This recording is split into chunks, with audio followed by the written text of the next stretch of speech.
नमस्कार प्यारे छात्रों, आज का हमारा टॉपिक है हाइट एंड डिस्टेंस, ऊंचाई और दूरी।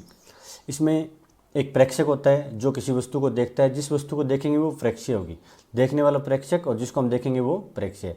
या तो हम किसी वस्तु को आंखें ऊपर उठा के देखते हैं या आंखें नीचे झुका के देखते हैं। जैसे प्रेक्षक सामने खड़ा है, उसके सामने एक प्रेक्ष्य है, एक टावर है, बिल्डिंग है बहुत बड़ी। अब अगर इसकी टॉप को देखता है तो इसको नज़रें उठा के देखना पड़ेगा। तो जो प्रेक्षक और प्रेक्ष्य के बीच की जो सीधी रेखा है वो क्षैतिज रेखा कहलाती है, और जो हाइट की तरफ जो देख रहा है उसको हम दृष्टि रेखा कहते हैं, और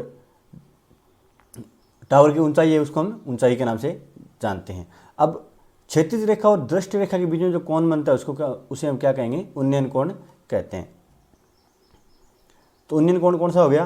क्षैतिज रेखा और दृष्टि रेखा के बीच का जो कोण बनता है, इस कोण को उन्नयन कोण ही क्यों कहते हैं? क्योंकि उन्नयन का मतलब है उच्च नयन, कि हमें हमारे जो आंखें हैं उसको ऊपर उठाना पड़ता है। तो आंखों को ऊपर उठाने के कारण जो कोण बनता है उसे क्या कहेंगे? हमें उन्नयन कोण कहते हैं। तो जब प्रेक्षक किसी प्रेक्ष्य की ऊंचाई देखता है तो उसकी हाइट की तरफ देखेगा तो उसे अपनी आंखें उठानी पड़ेगी। तो हाइट के देखते समय जो रेखा बनेगी वो दृष्टि रेखा कहलाएगी।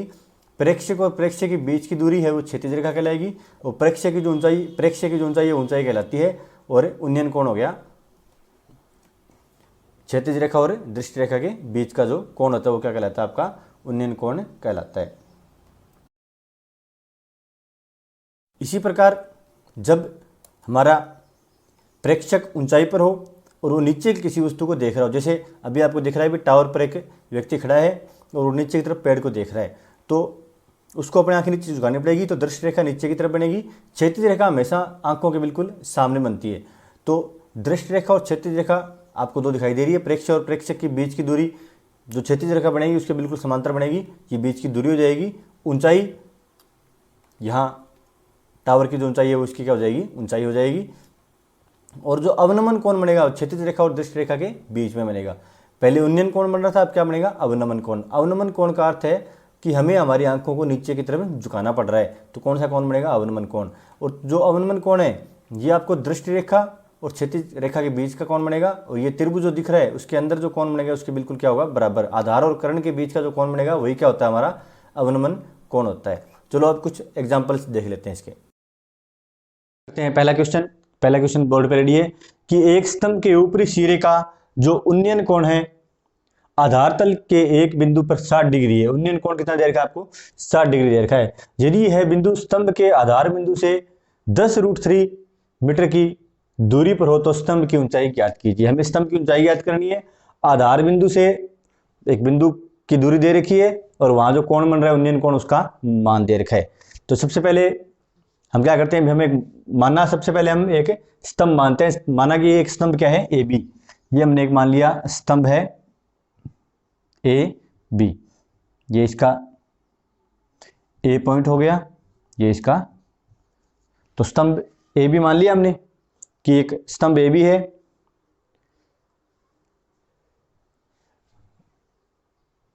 एक बिंदु इसके सिरे का एक बिंदु सी के साथ यहां पर कोई बिंदु मान लेते हैं, क्या है? एक बिंदु सी है, यहां कोई बिंदु सी है।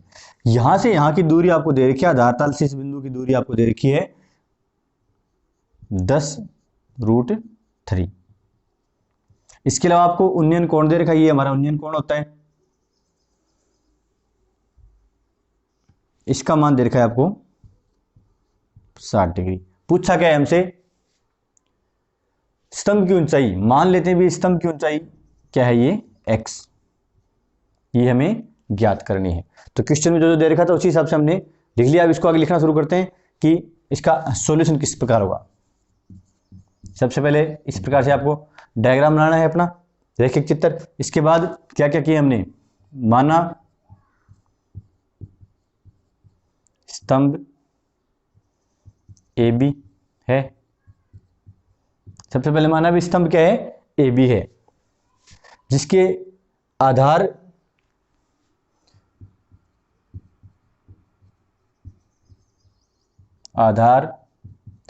कौन सा है? बी।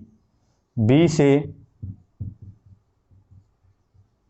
बिंदु सी की दूरी 10√3 है, 10√3 मीटर है, सॉरी। 10√3 मीटर है। ये इसकी बी और सी की दूरी होगी और स्तंभ की अपने को ऊंचाई ज्ञात करनी है। ए बी की ऊंचाई हमने क्या मान लिया यहाँ पर x मीटर हमने इसको मान लिया। इसका हमें अब मान ज्ञात करना है, x का मान हमें यहाँ से ज्ञात करना है। तो आपने ट्रिग्नोमेट्री पढ़ी होगी, त्रिकोणमिति सर्वसम इकाई, जिसमें आपने पढ़ा होगा भी साइन कोस टेन होता है। इसी प्रकार L/K ये पढ़ा है हमने। तो लंब और आधार का जो अनुपात है वो किस में आता है, टेन थीटा में आता है। तो यहाँ लंब और आधार की हमें डिग्री दी हुई है, उस हिसाब से हम निकाल लेंगे। हमें क्या निकालना है, देखिए यहाँ पर ये आधार हो गया, ये क्या हो गया लंब, क्योंकि यहाँ कौन कौन सा बन रहा है 90 डिग्री का मतलब समकोण बन रहा है इस जगह, तो ये लंब हो गया और ये क्या हो गया आधार। तो यहाँ से हम क्या लिख सकते हैं अभी, त्रिभुज ABC में टेन कितने डिग्री दे रखा है 60 इज इक्वल्स टू लंब क्या है इसका AB बटा में आधार BC। तो टेन 60 डिग्री, AB का मान हमारे पास x है, BC का मान 10√3 है। टेन 60 का मान है आपको 60 डिग्री का मान आपको याद होना चाहिए, कितना होता है √3। चूंकि टेन 60 इज इक्वल्स टू √3, अब इसलिए यहाँ से क्या लिख सकते हैं हम, √3 is equals to x upon ten √3। यहाँ से इनका पक्षांतर या अवजर गुणा कर लेते हैं, तो क्या आएगा x बराबर √3 गुणा में 10 √3 का √3 से मल्टीप्लीकेशन होगा, तो ये क्या बचेगा यहाँ पर 10 × 3, तो x का मान कितना आ गया 30 मीटर। x क्या है हमारा ऊंचाई, तो स्तंभ की ऊंचाई कितनी आ गई हमारी 30 मीटर। क्वेश्चन आपके सामने रेडी है कि 50 मीटर ऊंचे पुल, ये तो ए बी हमने ऊंचाई मान ली पुल की कि ए बी की ऊंचाई होगी 50 मीटर का पुल हो गया। किसी नाव का अवनमन कोण ऊपर से होता है, ऊपरी बिंदु से होता है अवनमन कोण, तो ये 30 डिग्री हो गया। ये इसकी क्षैतिज रेखा मान ली हमने, 30 डिग्री अवनमन कोण हो गया। 30 डिग्री पे है तो नाव की क्षैतिज दूरी ज्ञात करनी है हमें, ये वाली जो डिस्टेंस है ये हमें क्या करनी है ज्ञात करनी है। तो आइए जल्दी इसको करते हैं। सबसे पहले कि ऊंचाई हमें दी हुई है, सबसे पहले हम क्या करते हैं इसमें मानते हैं कि क्षैतिज दूरी कितनी है, माना क्षैतिज दूरी is equals to x metre, x मान लेते हैं इसको कि ये दूरी कितनी है x मीटर है। अब सबसे पहले त्रिभुज हमारे पास कौन सा है ABC, ये हमेशा कितने डिग्री 90 डिग्री समकोण त्रिभुज होता है, लेकिन हमें इसका मान अभी नहीं ज्ञात पता नहीं है कोण C का, लेकिन हमें पता है भी ये दोनों कोण कौन से है एकांतर कोण है। तो कोण CAD इज इक्वल्स टू कोण ACB, क्यों, क्योंकि ये क्या है एकांतर कोण। तो CAD कितने डिग्री का है अपना 30 डिग्री का, तो ये भी कितने डिग्री का हो गया 30 डिग्री का। अतः कोण ACB is equals to 30 degree, और ये कौन सा है 10 है, तो यहाँ से क्या लिखेंगे 10 30 इज इक्वल्स टू क्या होता है लंब बटा में आधार, लंब कितना है अपना 50 मीटर, या लंब AB आधार कितना है अपना BC, क्या लिखेंगे इसको 10 30 degree is equals to AB का मान 50, BC का मान कितना है x, चूंकि 10 30 डिग्री का मान होता है अपना 1/√3, कितना होता है 1/√3 मान यहाँ रख देते हैं, तो 1/√3 इज इक्वल्स टू 50/x, वज्र करेंगे तो x क्या आ गया 50 गुणा में √3। अगर इसको आगे सोल्व करें तो √3 का मान रख देते हैं 1.732, इनको आगे मल्टीप्लाई कर लेंगे तो आंसर आएगा अपना 86.60 मीटर कि जो ये x है जो दूरी है वो कितनी आएगी अपनी 86.60 मीटर। नेक्स्ट जो क्वेश्चन है वो क्या कहता है कि एक मीनार क्षैतिज समतल पर ऊर्ध्वाधर खड़ी है, मीनार है यदि सूर्य का उन्नयन कोण 30 डिग्री है, उन्नयन कोण कौन सा होता है, ये मान लेते हैं मीनार ए बी, उन्नयन कोण हो गया 30 डिग्री हो गया उन्नयन कोण, सूर्य का उन्नयन कोण 30 डिग्री है, मीनार की छाया 45 मीटर, छाया कौन सी होती है अपनी, आधार होती है, तो ये कितना हो गया इसका 45 मीटर। हमें याद करना है मीनार की ऊंचाई, ये मान लेते हैं h मीटर क्या है इसकी ऊंचाई है, ये हमें क्या करना है अभी यहाँ से याद करना है। तो 30 डिग्री tan का मान मिल गया हमें, tan 30 ये क्या होता है लंब बटा आधार, क्योंकि ये समकोण त्रिभुज है। लंब कितना है अपने पास h, लंब है अपने पास AB, आधार है अपने पास BC, AB का मान h है, तो tan 30 का मान लिख लेते हैं पहले, चूंकि tan 30 इज इक्वल्स टू 1/√3, तो 1/√3 इज इक्वल्स टू AB का मान कितना है h, BC का मान अपना 45। यहाँ पर अपने वज्र गुणा कर लेते हैं, वज्र गुणा करने पर यहाँ से क्या प्राप्त होगा हमें h√3 इज इक्वल्स टू 45, यह क्या लिखें h बराबर 45/√3। इसको आगे और भी सोल्व कर सकते हैं, √3 का गुणा व भाग करने पर h बराबर क्या प्राप्त होगा 45/√3 था, इसी का गुणा करेंगे इसी का भाग करेंगे तो आंसर में कोई बदलाव नहीं आएगा। तो 45 इंटू में √3, नीचे क्या आएगा 3, तो ये आगे डिवाइड कर देंगे 15/√3, इसका क्या आ गया आंसर, ये इसकी हाइट आ गई, या इसको आगे भी अपने सोल्व कर सकते हैं। अगला जो क्वेश्चन है वो कहता है भी आंधी के कारण कोई वृक्ष था, उसका ऊपरी भाग टूट गया और क्षैतिज तल पर 60 डिग्री कोण बनाता है। तो मान लेते हैं भी ये पहले कोई वृक्ष था, ये कोई वृक्ष था AB, ये यहाँ कहीं से टूट गया, इसको मान लेते हैं C पॉइंट से ये टूट गया, और यहाँ से ये टूटकर कहाँ क्षैतिज भाग पर फर्श पर ये मिलता है, मान लेते हैं भी D बिंदु पर क्या ये मिलता है। तो ये जो कोण है वो दे रखा है आपको 60 डिग्री, 60 डिग्री इसको दे रखा है। तो इसके अलावा हमें क्या दे रखा है भी कि ये कितनी दूरी पे मिलता है 10 मीटर,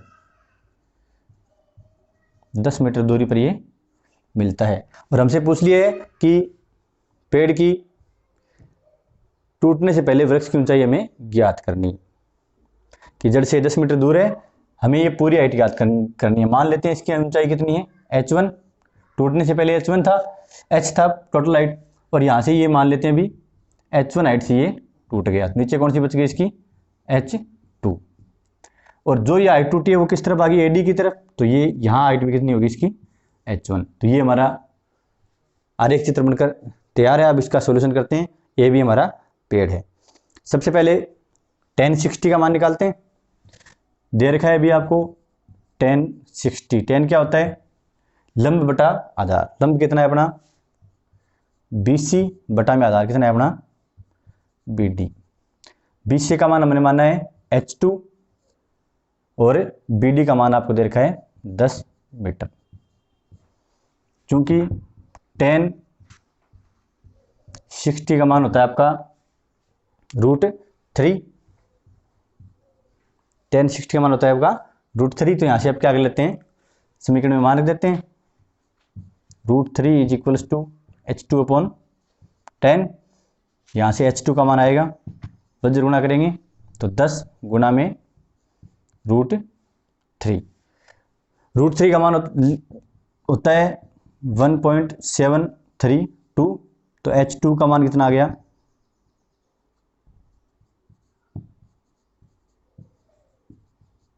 17.32 मीटर। ये हमें h2 का मान प्राप्त हो गया, मतलब ये किसका मान प्राप्त हो गया हमें BC का, इसका मान प्राप्त हो गया आपको 17.32 मीटर।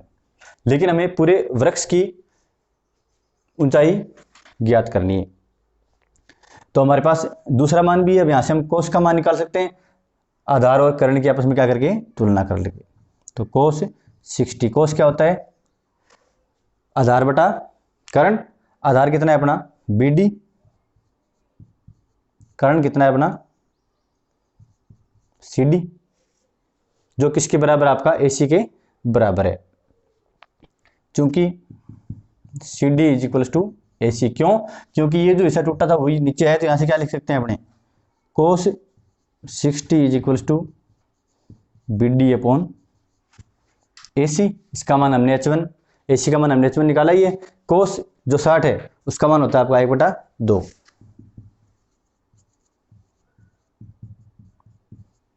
और AC का मान H1 है, BD का मान आपको गिवन है 10 मीटर, ये मान रख देते हैं इस समीकरण में। तो 1/2 is equals to 10 upon H1, यहां से क्या करेंगे,